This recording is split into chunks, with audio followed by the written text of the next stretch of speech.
rooms and our match preparations that there was a disconnect between Gig and the rest of his team. We identified that early, and then we were able to prepare for the timer, one might say, to kill him. Okay.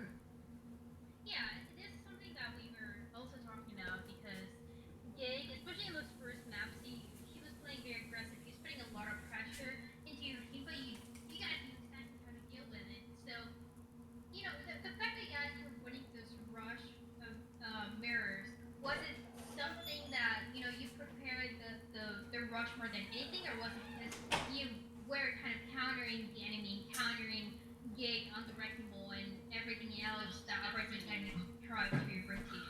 Okay, so two things. Obviously, like we're a pretty new team. We have the most experience on World Comp, playing in contenders and getting a lot of good experience on it. So it's a comfort pick for us. But other than that, like we are a team, and like we've been together for a little bit now, and like we're growing. All of our players are strong individually, and like together, we were able to adapt and like outplay. We were able to outplay them today just because of our teamwork. Like whenever we just played to our comfort picks, we weren't really worried about what they were gonna do. We're like, this feels right, and then we didn't get frustrated when stuff was going bad. Like we just kept going. So yeah. We saw a couple scenarios too where you guys maybe weren't winning those fights, maybe 2 fights in a row or so, and I'm thinking specifically of Gibraltar, and we saw also that second map where you guys made that swap into the Reaper Sombra. I wouldn't know, is this something that you usually do in scrims, or was it kind of a decision that happened? Like, let's go Reaper, let's go Sombra, try to build that EMP.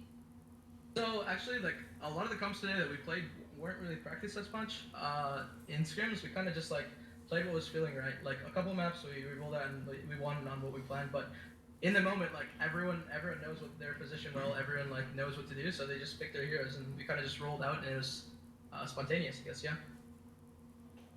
Okay. Now, one question I have before we let you go here, Akash, is in regards to your roster, right? Because we saw, at the beginning you started off with a different DPS lineup than what you necessarily ended in. I'm thinking mostly My Crazy Cat. In what instances does Malice feel more comfortable bringing out, My Crazy Cat rather than, Psy or Foreshadow or Tree?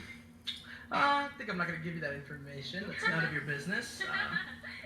But I'll just say, I'll leave you with this. We are the most flexible roster in this Trials tournament, so you can look out for a variety of things. Yes. Yeah. I think we definitely saw a lot of the venom that could come from your team, so definitely be looking to seeing more of it in the near future. But Akash, once again, thank you for joining us, answering a few of our questions, and just hanging out in general. Yeah, thanks for having me. And with that, Dryad, we look towards our next map. It will be between our door